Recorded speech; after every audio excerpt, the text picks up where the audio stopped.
The only reason why President William Ruto is all over the country is because he's on mode of panic.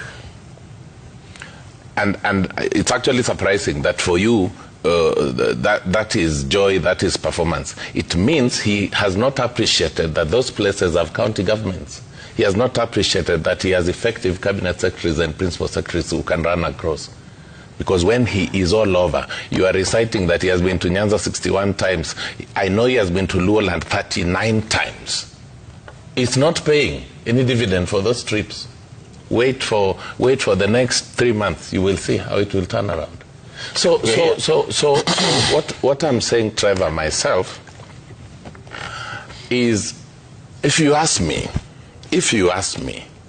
I can dare predict here, look Kenyans in the eye and predict and tell them that these leaders that Honorable Manduku, my dear very good friend, describes as 8, even if they are 10, they are Kenyans. I am sure they will be able to appreciate that Kenyans want them to be united. For now, that is what is called dynamic democracy and competition. They must all run. Even Gachagua'S has gone on sabbatical. I expect him to come back and be unveiled a presidential candidate by DCP. Have no problem with that one.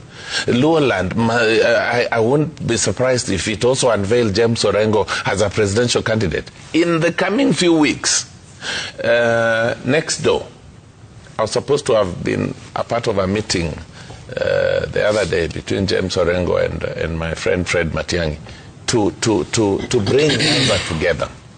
I just ran late and the meeting was over. So, Kalonzo Musyoka, this is a respected leader. This is a diplomat par excellence. Actually, if you ask me, Trevor, the high-octane politics that William Ruto has gaslit into this country, calling people names even when they don't respond to him, is what has cost him this deserved panic that makes him run amok all over. And his day with destiny is just coming ahead here. Then you will realize, actually, people around me were lying. That time, Daniel Manduku, with all these recitals, thank God he is a scholar, he's a PhD holder, so he'll not miss a job after the next He's my very good friend. He'll not fail to fit somewhere. But I can see, even for Manduku, the die is cast in Nyaribari Masaba. The people of Nyaribari Masaba are fed up with this kind of tokenism. Manduku, let's talk about the politics part of it. You're the one who's always been giving me predictions here. So how is this going to play out on the side of thank you, Trevor. United Opposition? First of all, his constituents are sending him home. I want to ask... because he's not going to deliver any development. I want to ask... He'll respond to that. I want to ask Okeo. Yeah. Again, the question I asked him, who is your candidate? Why am I asking this, Trevor? Because out of the array of, I think, 8, 9 principles, every community that backs one of them is very optimistic that their principal will be the flag bearer. Correct. And I can tell you, Trevor, the moment some principles are not the flag bearer, you'll see a dramatic shift. And that is why they don't want to name who their candidate is. Even us, we want to know who it is so that we can deal with him or her early enough in terms of planning and execution. But having said that, Trevor,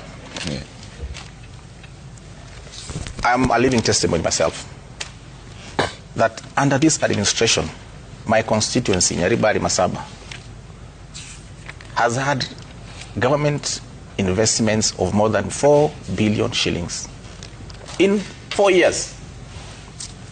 Yesterday, the government awarded a contract over a road that has not been built since 1963. 2.3 billion shillings. Yesterday, Keroka, Ibacho, Kiamukama. Yantrago, Ekona.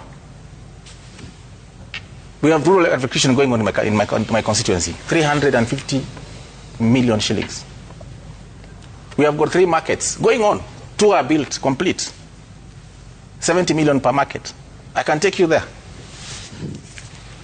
We have got affordable housing going on in my constituency, 700 million. Do the math. Compare that with the period between 2013 and 2022, where total investments in my constituency was 70 million shillings. Last mile connectivity. So, simple math. 70 million on one column and 3 billion on another. Senator Manzo here, let me tell you, he doesn't know. Let me just tell him something. I have the records here, because I believe in records. In Makueni, where he comes from, the affordable housing program alone has invested 9.2 billion shillings. And let me read. He has got markets. None of them is being built. He has got markets. Let me tell you where they are. They have stalled. Makindu. Stalled. Mutulani. Stalled. Kilala. Stalled. Kasikeu. Stalled. Kikima. Stalled. Kibwezi East. Stalled. Katozweni. He doesn't even know. They have stalled. He sits in Nairobi and does TV politics. Come to TTIs. Yeah. Student accommodation in his county. David M. beat the TTI. Kilome TTI. Makindu KMTC. Water TTI. Sekumtito and Day TVET. Kilungu KMTC. These are ongoing in his constituency. It's enough. They have all stalled. So when he's talking like that on TV, let him tell us what they did when they were in power, because they are the vice presidency. Let him tell us 2 programs they did in Makueni in those 5 years. The Sekuru Road is now underway. William Ruto has gone to Kambani 19 times. William Ruto has gone to Nyanza 62 times. 62 times. He has come to Kisii 25 times, Kisii and Nyamira. I wonder how you can win presidency by sitting in Nairobi in a hotel and doing meetings. Let me tell you, Trevor, in my constituency, there are people looking for seats as MCAs. They traverse the world every day looking for votes. So you wonder, how can an MCA be more aggressive than a presidential candidate? So this is the argument that development has been coming to different places, and yet some of you don't acknowledge it. Is it true? He has read out some of the projects that are coming. First of all, it's a big lie. I want to say that for my who doesn't know, just listen. I want to say that the most important project in Makueni and the biggest need is water. Once we have water, we are going to do irrigation and generate enough, income for everybody, and even enough taxes for the country. Since William Ruto became president, not a single day there was anything going on in Twake Dam, which is going to give water to Kitui, Machakos, Makueni, and Kajiado, feeding over 1 million people. Therefore, if that alone, even if he comes there 28 times, all those trips across the country are useless. They are just wasting the country's money, and they are not helping anything. The so-called housing project which is started there has stalled. The workers have not been paid. The contractors have not been paid. The project has stalled. And we have many other stalled projects across the country. So what I'm trying to say is that what has happened with this government, too much money has been given to State House, which is a waste. And I want to say one thing, why this presidency must go. And while when Ruto goes, it solves 80% of problems of Kenyans. That is the only agenda they have. Yes, I'll tell you why. I'll tell you why. Just listen to this. Listen to this.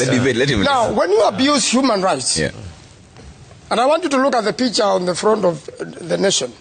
When you abuse human rights, when you kill people without a process and you want to compensate them without a process, and you send goons to a church to beat human rights activists, that message goes to every single president and every single resident of the world. So, although the president tried to manage it here by saying we'll make a compensation which is a budget under the president's office, and which monies have not even been raised, he was only doing it for PR so that it may look better when he